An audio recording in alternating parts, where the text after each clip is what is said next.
Good morning, football fans. It's Sunday, and you know what that means. Another Fourth and Funny. Let's get started.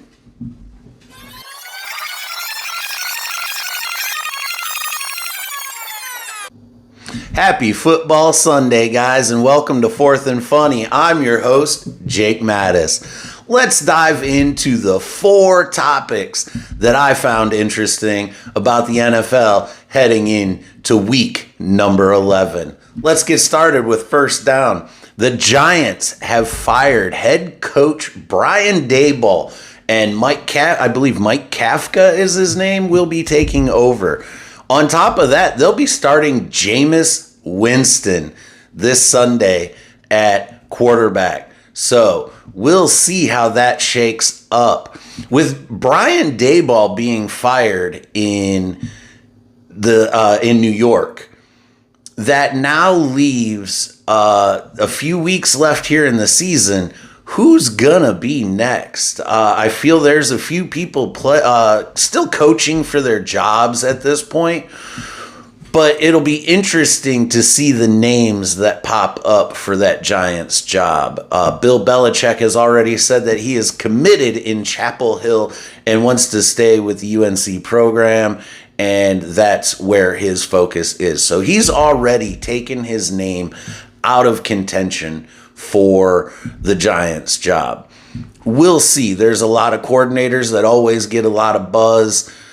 We'll see how that shakes out at the end of the season. I'm not going to put a name to this job. I want to see where they're at the end of the year.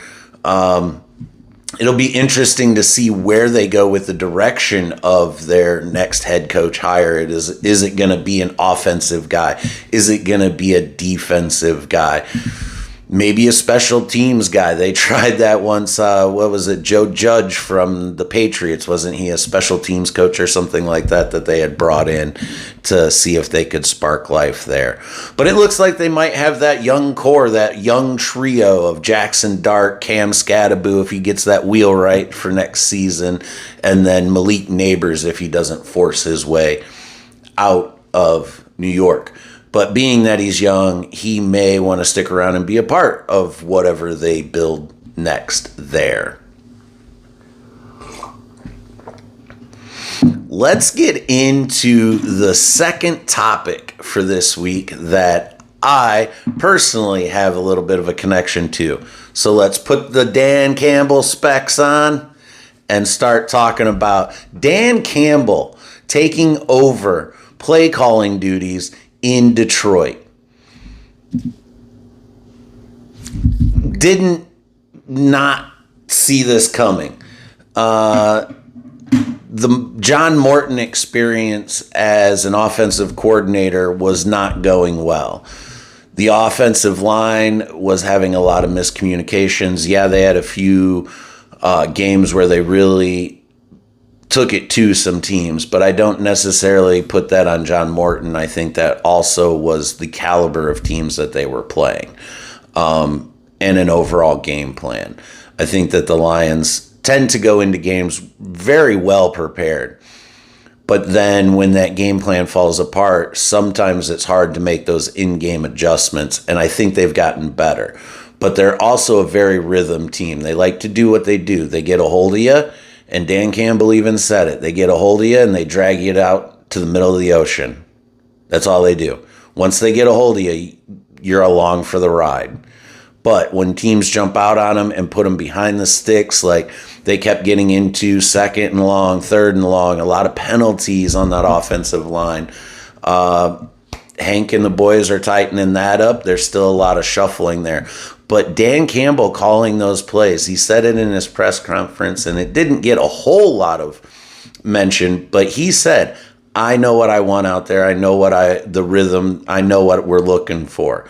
That means, yes, this is a Dan Campbell offense, but John Morton is a pass game coordinator.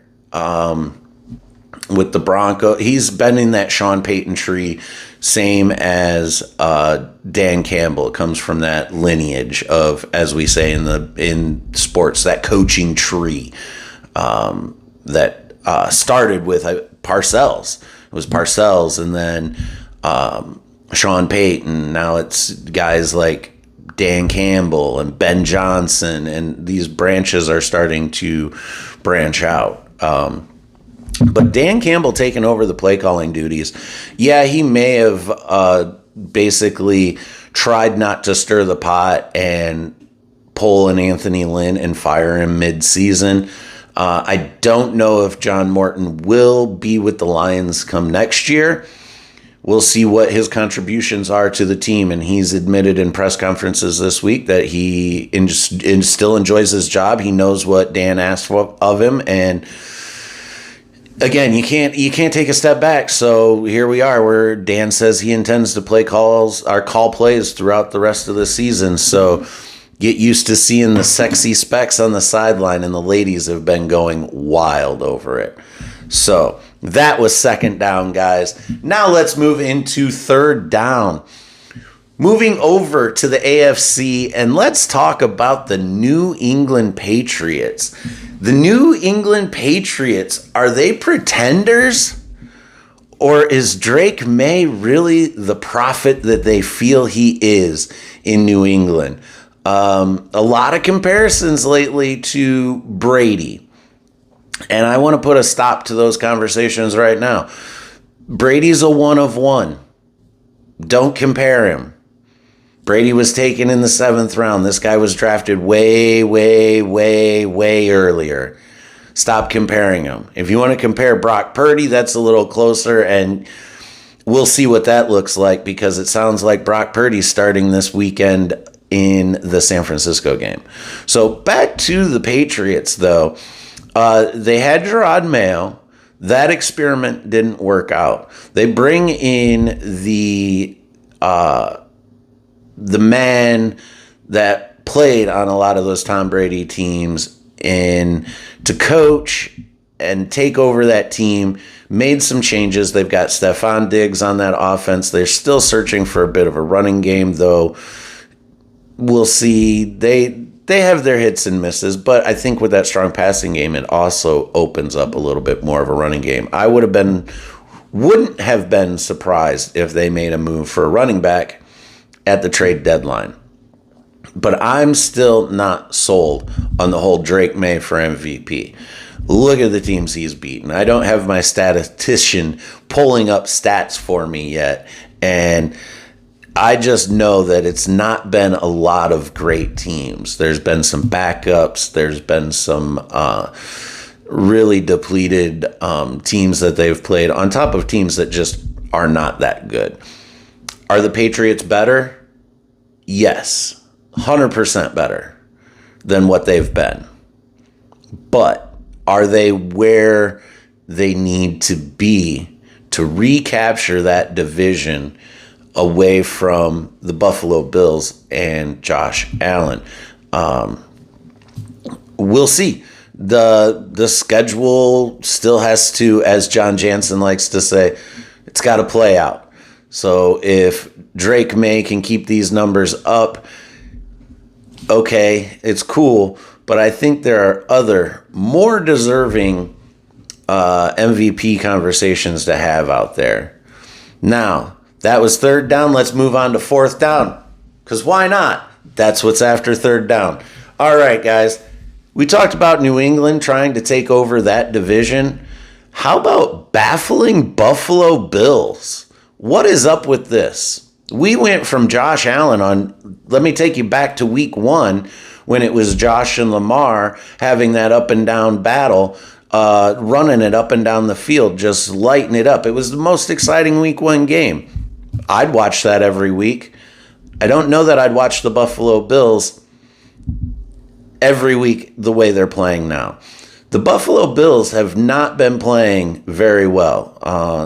They've fallen the last couple of weeks. They need a get-right game in a bad way, guys. Josh Allen did not look good. I believe it was 1 touchdown and 2 turnovers, or no touchdowns and 2 turnovers in that game last week. That's sloppy for the Buffalo Bills and Josh Allen. Their defense hasn't been doing them any favors on the opposite side of the ball. So we'll see where that shakes out with them. This is one of those coaches that I feel is going to be kind of coaching for his job coming down the stretch. If the Bills don't make the playoffs and make a deep run, if they're a one and done wild card team, if they lose this division to the Patriots, if they get into the playoffs as a wild card and are a one and done, that may just do it for McDermott there in Buffalo. They've had some shaky seasons. They've gotten close. They always run up against the buzzsaw that is the Kansas City Chiefs. But what are you going to do? You got to get better. You got to retool. And if you can not get over that hump, sometimes things need to change. Players, coaches, it all needs to change sometimes.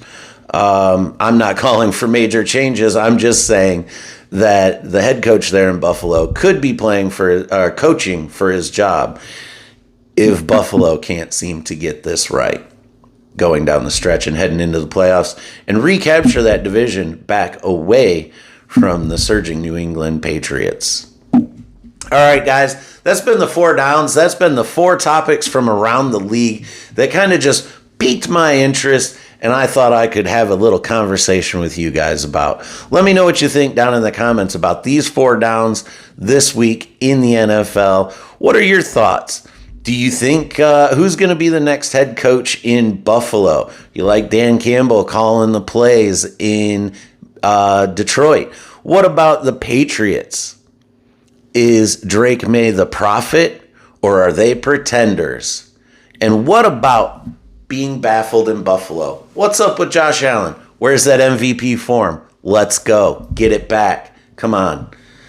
All right, guys. Rough week last week. I went 5-7 in the picks. That was a rough week. I don't know what to tell you. But overall, I'm still 70-44. So why don't we just dive right into the picks? Now, the picks this week, gonna be pretty stacked. We've only got 2 teams on the bye. We've got Indy and we've got New Orleans on the bye this week. Also this week, we've got 8 divisional matchups that are really going to start to shape how these divisions shake out and how the playoff picture takes shape. So with that all said, let's get into the picks. We've got Washington taking on Miami overseas early this morning. I like Miami in this game. McDaniels knows he's a dead man walking, so he's just out there YOLOing. And after watching that celebration in the locker room and him driving past trolling some bars, they're just going to go out there and YOLO it, guys. So give me Miami in that one. Houston and Tennessee. Tennessee is super struggling. Give me Houston to just manage their way through this game. Then we've got a divisional matchup here that's important for the Detroit Lions, my team.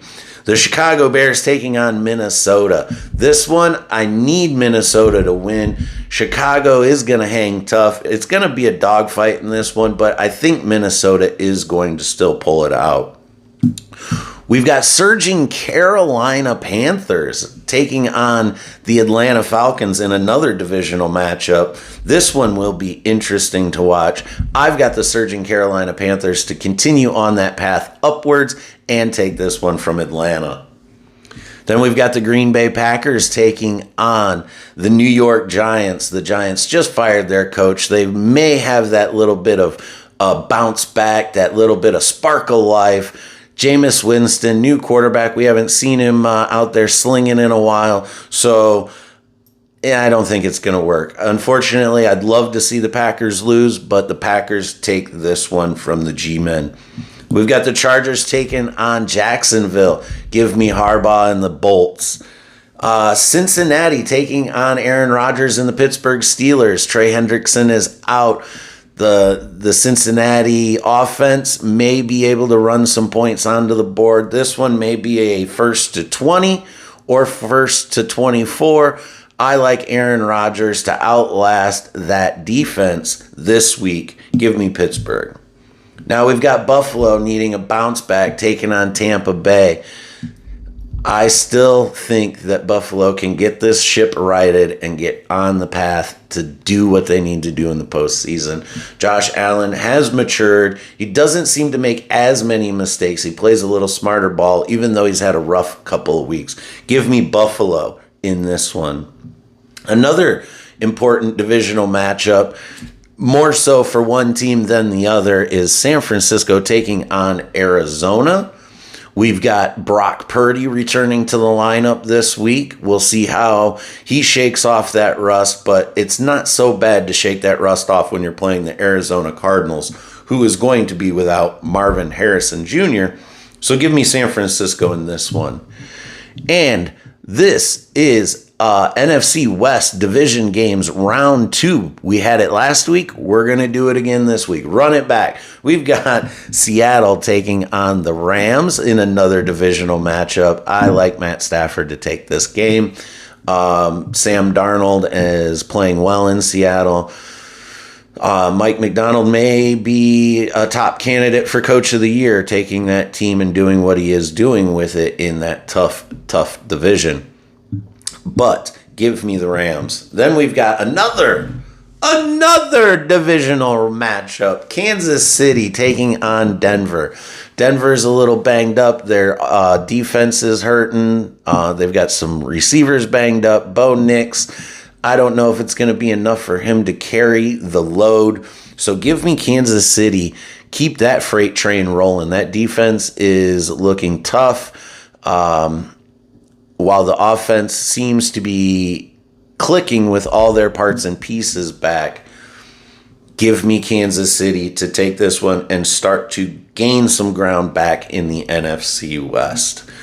Now we've got Baltimore taking on Cleveland. I don't need to say much more about this. Give me Baltimore.